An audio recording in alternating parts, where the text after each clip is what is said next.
Hello, ladies and gentlemen. Jacob Licklider here with a very different style of video. Well, not a very different style of video. A video that I wasn't necessarily planning on making because I didn't want to be too negative, but I just watched The Power of the Doctor and I have thoughts. So think of this as my rambly, let's wrap up the Chibnall era video covering my thoughts of episodes that I haven't really watched yet at this point.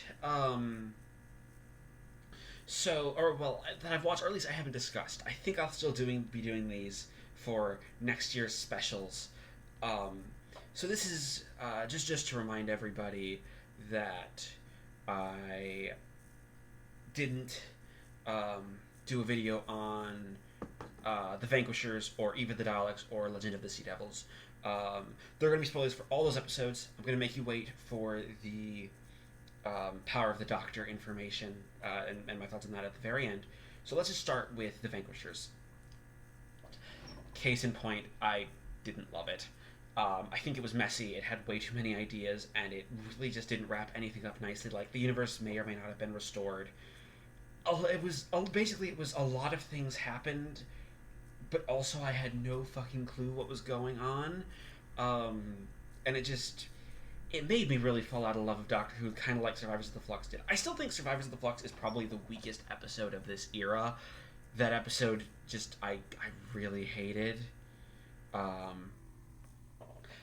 So that is certainly a thing. And, I mean, Whittaker had a good performance, and oddly enough, I liked Unit in that episode. Like, I think Kate Stewart coming back was nice. Though not perfect. So that's really all I have on that. Yeah, it's only a minute long, but I didn't like it. And it's an episode I'm probably not going to revisit for a long while. But after that, we had Eve of the Daleks, the New Year's Day special, and I didn't watch it on New Year's Day. I actually watched it, I think, in March. It took me a while, because again, I was kind of out of love, and well, Eve of the Daleks didn't restore my love. It was at least an okay episode. I would probably give it a 6 out of 10. I liked the time loop plot. I actually really liked Aisling B. She's a comedian I quite enjoy, and I liked her performance. She was there, but there are some big problems. Mainly, Chibnall, the way he wrote the character of Nick, was very squicky. Like, it was very Stalker-esque and didn't feel just like a healthy relationship. Honestly, it felt like something out of the Moffat era, which isn't a good thing. But I actually did enjoy the Dalek plot in that one.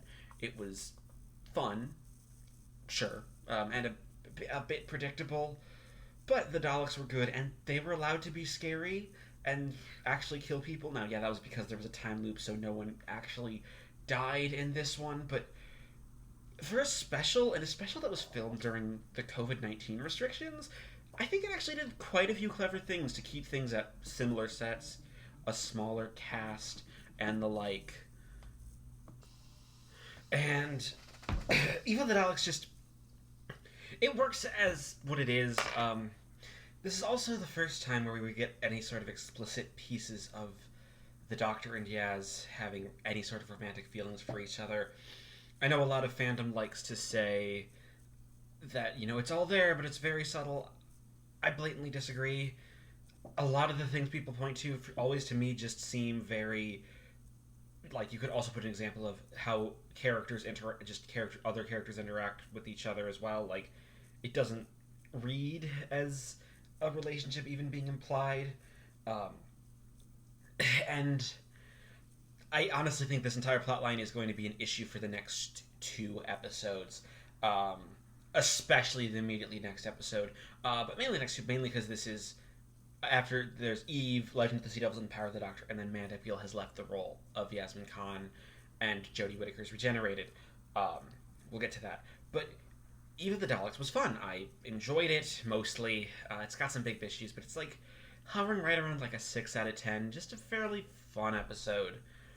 Then you have Legend of the Sea Devils, which I think is an episode that just got cut up in editing. Like, the editing of the episode has just felt really weird to me. I actually watched it twice, and there are points where just like the dialogue is narrating what's happening on screen, which is just really weird. Like, and a lot of the dialogue, there's like bits where dialogue feels like it's been 80 yard in, and that it's not there. The plot of Legend of the Sea Devils is mostly fine. I think Chinese pirates and sea devils might be an interesting mix. I really wish we got more time to explore the historical setting. It's a very short special. It's only like 47 minutes, so it feels like there's just stuff missing, and the editing is wonky, and some of the special effects just haven't looked great, and that's been an issue for the last year or so. I think that might just be down to COVID restrictions causing budget issues and where the budget has to be allocated. But I think something that the showrunners going forward definitely need to take a look at is understanding what they can make look good with their budget and whatever restrictions they'll have to put in because of the pandemic, because obviously that has changed the film and TV industry, and I think that's just very important. Just um, as an idea that it's just important going forward just to note that you Doctor is a show that can really do anything, but it's a show that always thrived on restriction, um, and I think that restriction might need to come back and bring things here, because that was my issue with Legend of the Sea Devils. Like, overall, I didn't click with Legend of the Sea Devils. I will say the beach scene at the end between the Doctor and Yaz was actually quite nice. Don't think I don't like the plot line. I still don't like the plot line, but they at least gave it a little time. But just it's still just too little, too late to actually fully explore this. Especially now, in retrospect, now that I've seen The Power of the Doctor that's just aired, which we will get to that. That's coming. Let me build you up, because I have plenty of thoughts on that. I also think the acting in Legend of the Sea Devils was really nice, but and it's all very talented performers who are trying their best with a very weak script. This was a co-written script between Chris Chibnall and Ella Road, which is Ella Road, which is very new name to who I don't entirely know what she's done other than this, but it's very much it looks like we're trying to do some stuff, and trying to do some interesting things, and I hope Ella Road might actually get a chance to shine later on with come back just to see if she can actually do something interesting with a plot line that isn't mangled in editing, because let's be honest, this felt like this was meant to possibly be the regeneration. I know the Power of the Doctor was added on from the initial 8-episode order, and as a regeneration story, this would have been a very pitiful one to go out on, honestly, and just the editing doesn't work. But that brings us to the main event, The Power of the Doctor by Chris Chibnall, a 90-minute special celebrating the 100-year anniversary of the BBC, as well as wrapping up the 13th Doctor's era. I, watched it, and I have a lot of thoughts, a lot that are conflicting, a lot that could change. Overall, I really enjoyed it, but also there's a lot of issues with it and what it does. So I'm going to go full spoilers here. So I actually would recommend watching this one and watching without spoilers, because that's where a lot of the fun comes in. So I think I'll start with mainly the biggest issue, and that's honestly the plot. The plot continues the Chibnall era's problem of just stuffing a lot of ideas into a very small amount of space, and that is very much a problem. It's one of the biggest problems with Flux, and the fact that Flux probably needed a couple more episodes in that back half to make some of the ideas work and build towards an actual satisfying conclusion. And this episode is 90 minutes, which I'm glad it is. Which that kind of helps a little bit, not completely, but it helps a little bit in some of the issues that are clearly going to have happened. But just as an episode, there's a lot. So we start with the Doctor and company landing on a space train, and the Cybermen, mainly the Cyber Time Lord hybrids, which maybe a dumb idea from the Timeless Children, but I think you could actually do something really interesting there. And oddly enough, I think one of the ways to make this episode even better would be to make, instead of including the Daleks, which are included for a plot because of reasons, I think reasons that feel very, the Terry Nation estate said you have to have another Dalek episode this year. Like that's just what it felt like, because we're going to be another year without Doctor Who, so they need to make sure the Terry Nation estate is happy. At least that's what it kind of felt like to me. I don't have any actual proof of this, but that's the thought that I had. But on the Strain in Space, the Cybermasters are finding a cargo, and in this cargo is a child. Now, I was actually hoping we might bring in, try to thematically resonate the Timeless Child, or maybe even reveal that this could have been the Timeless Child. Because this child gets captured and taken to a planet that has been built as sort of this conversion hub. It's been a cyberized planet, which is a cool image, doesn't entirely work. And it's linked into this thing that reminded me a little bit of a 14 Flicker from the VNAs. There's a lot of things here that remind me of VNA ideas in a lot of ways. And the Doctor and company are trying to do the case, but also Dan has decided to leave the TARDIS early on in what could have been a really, really touching scene if it had a little more build-up of him escalating the danger. It's not the worst companion exit in Doctor Who, but it's still kind of a shame. And he does get a scene near the very end that at least kind of shows that he's doing fine as a guy, so I kind of like that. And I understand why writing that would be important, because there's a lot of ideas here and a lot of people coming in and a lot of characters, and that just, it clutters a lot of things. But while this whole plot is going on, we also have a subplot going on with the world's top seismologist going missing, that one Tegan Javanka, played by Janet Fielding, has been investigating, while 15 of the world's greatest paintings have been taken down from a display that one Ace McShane has been investigating, played by Sophie Aldred, and they both meet up with Unit. And it turns out, surprise, surprise, the Master has been killing the world's top seismologists and doing this cheeky editing of the paintings to get the Doctor's attention.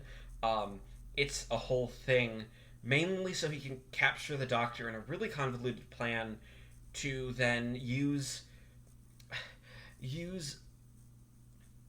this cyberized planet in 1916 being sent to Russia, because he's also posing as Rasputin, to provide energy so he can steal the Doctor's regenerations and then ruin the Doctor's reputation, which is a weird plan. Like, it's a plan that I don't entirely love, but it leads to some really interesting scenes that, again, this is why I'm kind of conflicted. There's a lot of stuff that I really love, a lot of stuff that calls back to the past, but the general audience is definitely not going to understand, and I think it calls back to the past well. There are some cameos here that I absolutely love. But just this idea here is one that I think could have taken its time with, and maybe worked better if the time was taken to simplify things. Again, he's also working with the Daleks for some reason, which I don't particularly like. It's just like the Daleks just feel there, and like a Dalek. We do another good Dalek plot that convinces the Doctor that ended up her being captured, whereas I think they could have possibly captured her on Unit, but Tegan stays back to help Unit, and Tegan's characterization, especially in the early half of this episode, feels very off. There's a lot of weird tension between her and the Doctor that doesn't really reflect the end of Resurrection of the Daleks. Now, I'm obviously going into this with my vast knowledge of the expanded universe, but trying to turn that off just because this isn't trying to be an acknowledgement of the expanded universe, as well as just doing a lot of stuff. Well, Ace parachutes to safety in a very fun sequence and ends up being on the TARDIS, so we have Ace on the TARDIS again, which is very fun, while the Doctor has been taken over by the Master. And this episode, Sacha Dhawan is doing, I think, a really good performance. I really like Dhawan as the Master at least from Spyfall, I didn't love him in Ascension of the Cybermen and The Timeless Children, and I'm really happy to see Big Finish giving him a spin-off series. I think that's going to be great, and especially interesting. But Dewan is great, and basically it's up to Yaz and Ace to try to get the Doctor back.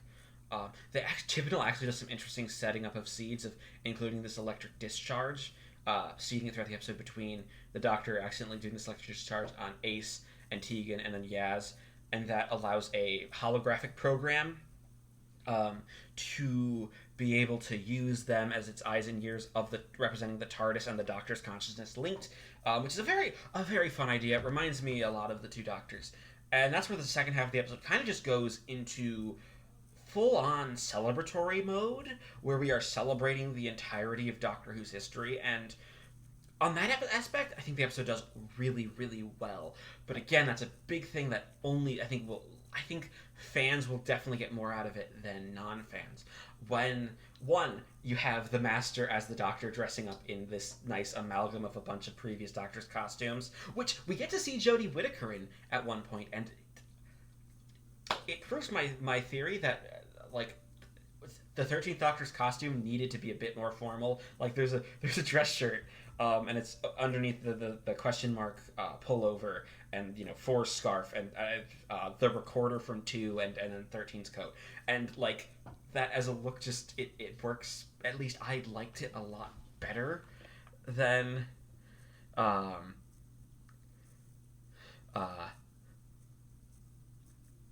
lot better than her normal costume. And then we get this interesting dream sequence to specifically bring back classic Doctors, and basically this idea of the regeneration being in trouble, which I think is meant to be, because the idea was that the show might end here, and as a finale to the show, it doesn't work. Mainly because it becomes very self-indulgent. But as a celebrating 100 years of the BBC, I think it genuinely does work well, and it's really nice to see Paul McGann, David Bradley's in this, Peter Davison, Colin Baker, and Sylvester McCoy back. Like those are great, and then the hologram begins to take their forms to have small scenes with Tegan and Ace that are also work.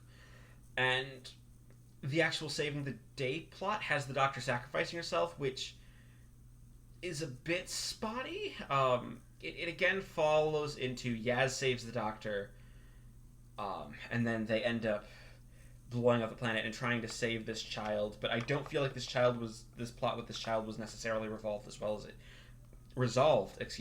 it could be. And then we eventually actually lead into the regeneration, where the Master shoots the Doctor and she's slowly dying, and we see this idea of sort of a companion support group with a bunch of past companions. Like they got William Russell, Katie Manning, and Bonnie Langford back as well, which is just nice cameos, but that in a very touching scene, which is just very fun to see. And then the Doctor actually regenerates. Luckily, the Doctor doesn't interact with them, which would pass it down. And the Doctor's final lines, I think, are wonderful and very nice. Like this scene feels very much like we're going to be trying to move forward, but that's also undercut by the fact that, well, at the end of this episode, the Doctor regenerates into David Tennant. And I am very wary about what the 60th is going to be from that. But, like, overall, I really enjoyed a lot of this episode. Like, it's messy. It's very messy, and the plot doesn't work, but a lot of the character interactions hit nicely. And as because it's meant to be celebratory, it really works. Now, I also think it's quite... now, there's a lot... there's a lot that I think could have been done better. Um, like, just there's the big problems with the fact that like the era as a whole we don't have a conclusion on really, and that's really been a problem. And I really hope um, uh, I really hope that we get to see um, whenever Russell takes over, whatever he does with Zira, he actually wraps things up. Just because having having having this end here, I don't like the fact that there's so many unanswered questions, because the way they're left unanswered makes them feel pointless instead of being ambiguous. It's just things feel pointless. But overall, yeah, I really enjoyed the episode. I think it's probably heading for an 8 out of 10. That could change. And the Daleks definitely did not need to be there. And I think there's a lot of things you could tighten up while still having your big celebratory moments. But yeah, so if you like this rambly video, leave me a comment, subscribe. I don't know how often I'm going to make videos in the future. I'll probably do this for the specials next year, but if you like what I do, I have a bi-weekly comics podcast I do with Joey Morgan called Fresh Face Comics. You can check me out there. If not, I also do some writing. So yeah,